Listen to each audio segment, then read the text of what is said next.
अस्सलाम वालेकुम जी। आज पाकिस्तान के अंदर पीसफुल ट्रांजिशन ऑफ पावर हो गया। एक हाथ से दूसरे हाथ में जो इख्तियार था वो ट्रांसफ़र हो गया, मुंतकिल हो गया, जिसके नतीजे के अंदर अपने चाचू जो हैं, नहीं अपने चाचू नहीं हैं, मरीम नवाज़ शरीफ के जो चाचू हैं वो वज़ीर आज़म बन गए। उनके वज़ीर आज़म बनते ही जो है वो मरीम नवाज़ शरीफ अपने वालिद साहब की तस्वीर लेके गैलरी में बैठी थीं और जो थे वो गैलरी से और भी बहुत सारे मुकाबला होता रहा जियालों का और पटवारियों का आपस में। और वो जो है वो एक जरदारी साहब पे भारी और जी भुट्टो के नारे लगाते रहे और दूसरी तरफ वज़ीर आज़म नवाज़ शरीफ के नारे लगते रहे। मेरा ख्याल है अब वज़ीर आज़म नवाज़ शरीफ का नारा नहीं लगना चाहिए। अब नवाज़ शरीफ बादशाह गर हो गए हैं, वो जिसके ऊपर हाथ रखते हैं वो वज़ीर आज़म बन जाता है, भावें उदा अपना भरा ही क्यों ना हुए। ठीक है। और बड़े अक्लमंद हैं जनाब नवाज़ शरीफ साहब, वो हाथ भी अपने भाई के ऊपर ही रखते हैं। बहरहाल ये तो एक लाइटर नोट था।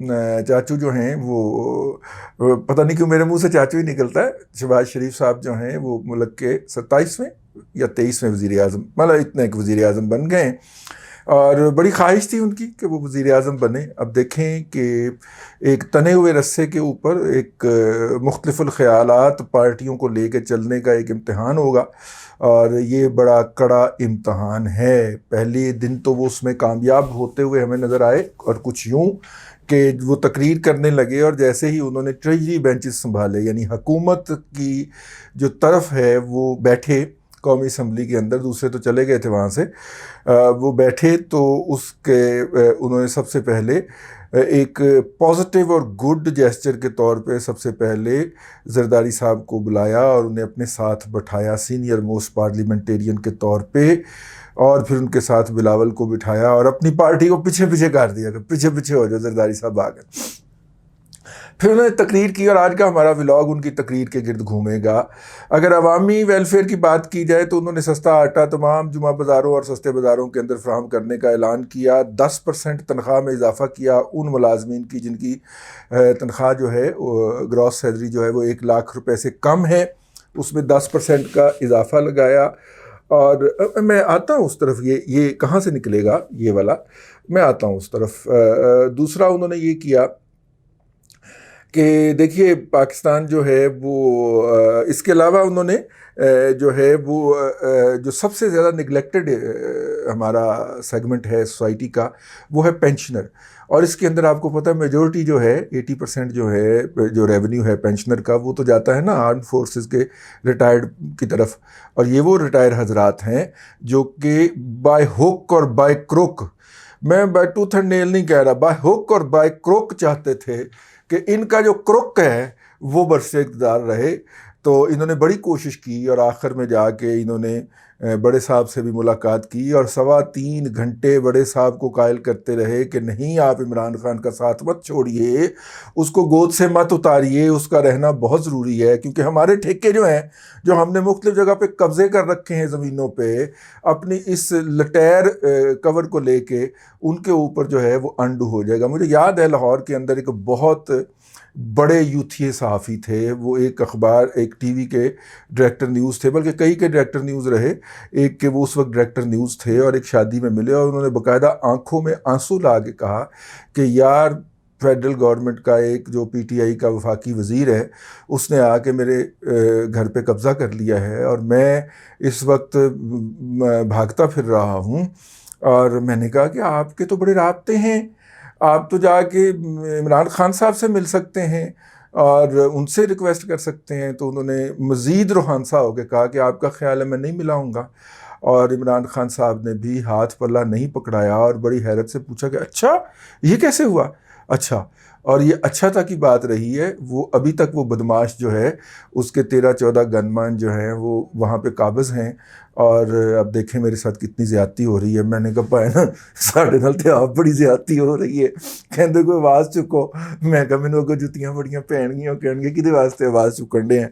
ठीक है, लेकिन उम्मीद है कि ये लाहौर में जो PTI के नाम के ऊपर जो कब्ज़ा ग्रुपों का एक गिरोह जो थे, बल्कि कई गिरोह जो थे, और उन्होंने बताया कि वहाँ पे 2 गिरोहों में लड़ाई हुई है, उनके अपने ही वो सारे ही वो वहाँ से लेके आए हुए थे कि पेशावर से आए हुए थे, उनके दरमियान लड़ाई हुई तो एक गिरोह कामयाब हुआ और वो कब्ज़ा करके बैठा हुआ है।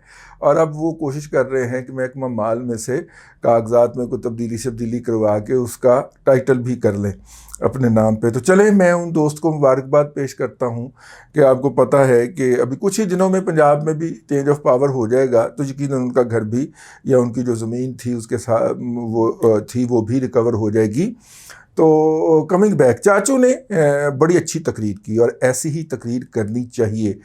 ये जो मुंह उठा के जो मर्जी को मुंह में आए और बकवास कर दे कोई बंदा और फिर उसकी पूरी पार्टी उसका जवाब ढूंढने चल पड़े कि नहीं मौसम तो 12 ही होते हैं, ठीक है, हाँ नहीं वो भड़वा जो होता है वो गाली तो नहीं होती, ये सारी बकवासियात शुरू कर दे पूरी पार्टी। उसकी बजाय उन्होंने लिखा हुआ, और मुझे हैरत इस बात पे हुई कि चाचू ने इतनी तैयारी की हुई थी तकरीर की, वो उन्होंने वो तकरीर की। एक तो मैंने आपको बता दिया कि आम लोगों के लिए उन्होंने जो रिलीफ का ऐलान किया वो अपनी जगह के ऊपर, उन्होंने अपने दोस्त ममालिक का भी फ़र्दन जिक्र करना ज़रूरी ख्याल किया, जिसके अंदर हमारा सबसे करीबी दोस्त जो रहा है हमेशा से सऊदी अरब है, और जिसके बाद उन्होंने चाइना का जिक्र किया। सबसे पहले चाइना का जिक्र किया और चाइना को हमने गालम गलोच करके और उसके ऊपर करप्शन के इल्ज़ाम लगा के पिछले 3 साल में बहुत दूर कर लिया हुआ है अपने आप से। लेकिन चाइना का जिक्र किया और चाइना के बाद जो है उन्होंने सऊदी अरब का जिक्र किया, फिर ईरान के साथ ताल्लुकात बेहतर बनाने की बात भी की, और हम 3 साल के बाद लौट के अपनी उस खारजा पॉलिसी के पिलर पे आए भारत के साथ ताल्लुकात के हवाले से, जिसके जो हमारी हमेशा से पॉलिसी रही है कि जनाब मसला कश्मीर जो है वो अक़वाम मुत्तहिदा की करारदादों के मुताबिक हल किया जाए, और ये 2 तरफ़ा मसला नहीं है। ये जो वर्ल्ड कप जीतने गया था ना, ये जो वर्ल्ड कप जीत के आया था, ठीक है, इसने वहाँ पे इसको 2 तरफ़ा मसला मान लिया था इस डंगर ने, और उसके बाद ही वो कश्मीर का स्टेटस चेंज हुआ था। पाकिस्तान वापस गया अब खारजा पॉलिसी के हवाले से अगर हम बात करें, फिर अफ़गानिस्तान का जिक्र भी किया, तमाम हमसायों के साथ फर्दर अपनी उस पॉलिसी को रिवाइव किया जो पाकिस्तान की गुज़िश्ता 70 साल से पॉलिसी रही थी, और पिछले 3-3.5 साल के अंदर जिसका बेड़ा 4.25 साल के अंदर बेड़ा गर्क कर दिया गया था। तो खैर बददियानती की और कम ज़र्फ़ी की और घटियापन की इंतहा ये है कि चाचू से हलफ लेने के लिए दंदान साज तैयार नहीं हुआ और बीमारी का बहाना बना के साइड पे हो गया। हलफ तो हो जाएगा बेटा, तू बता तेरा मुआवजा कब हो, ये बता ज़रा हैं। एनी हाउ, तो चाचू ने और भी बहुत सारी बातें कही, लेकिन जो इसके अंदर जो पॉजिटिव बात है, देखिए बहुत सारी चीज़ें जो होती हैं, मैं समझता हूँ, मुझे लोग कहा करते हैं कि जनाब महंगाई में कैसी कमी होगी, तो मैं अर्ज़ किया करता हूँ कि महंगाई एक इंतज़ामी मसला हुआ करती है, और जब आप इंतज़ामिया के लोग जो हैं वो करोड़ और 3-3 करोड़ और 5-5 करोड़ रुपए लेके लगाना शुरू कर देंगे, तो फिर वो अपने पैसे पूरे करने के लिए काम करेंगे, ना कि लोगों की फलाह के लिए काम करेंगे। चाचू के पास पूरी लिस्ट है, ख़ास तौर पे पंजाब के हवाले से और KPK के हवाले से उन्होंने कौन कौन से अफसर लगाने हैं, और इसी में से अफसर निकलेंगे जो कि ईमानदार भी होंगे और डिलीवर भी करेंगे। और चाचू ने शिकायत भी नहीं करनी कि ये यूथिए हैं और ये मेरे साथ कोऑपरेट नहीं कर रहे, जो कि गुज़िश्ता 4.25 साल उन्होंने किए रखी। हाँ, उसके अंदर जो है वो चारों सूबों को कोटा मिलेगा। ये नहीं होगा कि KPK का जो मिनिस्टर है वो आके पत्तों की का AC भी लगे, ये नहीं होगा, ठीक है। और मेरा मतलब है कि बहुत सारे अफसर कहें कि जनाब हमें OSD बना दें, हमने कोई जॉब नहीं करनी। जो सबसे इंटरेस्टिंग खबर किसी ने सोशल मीडिया पे छोड़ी वो ये थी कि रिजवान गोंदल को पाकपतन का DPO लगाया जा रहा है। मेरा ख्याल है रिजवान अब AIG के लेवल पे पहुंच गए होंगे, जो उनकी सीनियरिटी है, तो उन्हें तो मेरा मतलब है कि पाकपतन डिवीज़न का DIG लगाना चाहिए, सॉरी साहिवाल डिवीज़न का DIG लगना चाहिए बजाय इसके कि वो। तो बहरहाल ये जो इस दौरान बहुत सारे लोगों के नाम ECL पे डाल दिए गए कि वो पाकिस्तान से बाहर नहीं जा सकते, वो भी आपने खबर देख ली होगी। चाचू की तकरीर अच्छी तकरीर थी, एक स्टेट्समैन की तकरीर थी, एक वज़ीर आज़म को ऐसे ही करना चाहिए, उसे सबको साथ लेके साथ चलने की बात करनी चाहिए, उसे जो है वो चिड़ और बोड़ नहीं करनी चाहिए। और चाचू जो हैं उसने अपनी पॉलिसी को वाज़े किया। बहुत सारे लोग अब ये सवाल कर रहे थे, मैंने सोशल मीडिया पर जब ये पोस्ट की कि ये कैसा होगा। मैंने कहा जी देखिए, चाइनीज़ जो हैं वो चाचू को, शहबाज स्पीड तो आपको याद ही है ना प्रोजेक्ट्स की, तो चाइनीज़ उन्हें अपना फ्रेंड समझते हैं। और ख़ास तौर पे जब मुल्तान की जो थी, और अपना मुल्तान सक्खर मोटरवे अगर याद हो आपको, उसके मामले के ऊपर जब मुराद सईद ने वाहियात किस्म की बकवासियात फरमाई थी और चाइना के ऊपर इल्ज़ाम लगाया था कि 72 अरब रुपए की करप्शन हो गई है इसके अंदर, तो उस वक्त चाइना बोला था। और दूसरा वो उस वक्त बोला था जब, अगर आपको याद हो, तो मुल्तान की जो मेट्रो बस थी उसके हवाले से मनी लॉन्ड्रिंग का इल्ज़ाम लगा था, तो चाइनीज़ हुकूमत ने बाकायदा ऑफिशियली भी और उनकी एम्बेसी ने इस्लामाबाद के अंदर भी बाकायदा शटअप कॉल दी थी हुकूमत पाकिस्तान के उन वज़रा को जिन्होंने ये बकवासियात की थी, और बाद में वो झूठ भी साबित हुई। लेकिन इस तरह के वाक़यात से चाइना के अंदर शकरंजियाँ पैदा हुईं और पाकिस्तान के बहुत सारे प्रोजेक्ट्स थे वो रोक दिए गए चाइनीज़ की तरफ से। चाइनीज़ वापस चले गए, उन प्रोजेक्ट्स के ऊपर काम तकरीबन बंद था।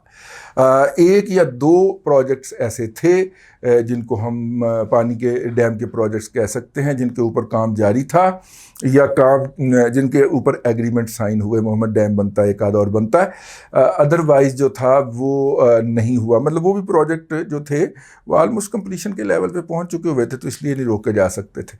जो प्रोग्राम अब लोग कहते हैं ना कि ज़र मुबादला का मसला कैसे हल होगा, जो प्रोग्राम इन्होंने रोके थे इनिशियल स्टेजेस के ऊपर, अगर उनको कल चाचू बहाल करने का ऐलान करते हैं और उनके अंदर वो वाली चाइनीज़ इन्वेस्टमेंट इनफ्लो कर जाती है जो कि उनके बारे में कमिटमेंट की हुई है, तो उस अमाउंट का तकरीबन कोई 5-5.5 अरब डॉलर तो वो उन प्रोजेक्ट्स के अंदर हमें मिल जाएंगे। और यूं जो जगह जगह के ऊपर ये जो मैंने पाकिस्तानी हूँ, मैं तो पैकेज लेके आया हूँ, मैं उधार मिल गया, मैंने ए करने का मौका नहीं मिलेगा। 5 अरब डॉलर आएंगे, प्रोजेक्ट्स में लगेंगे। और आपको पता है कि 1 रुपया जब सरकार लगाती है तो 80 रुपए की इकॉनमी जनरेट होती है।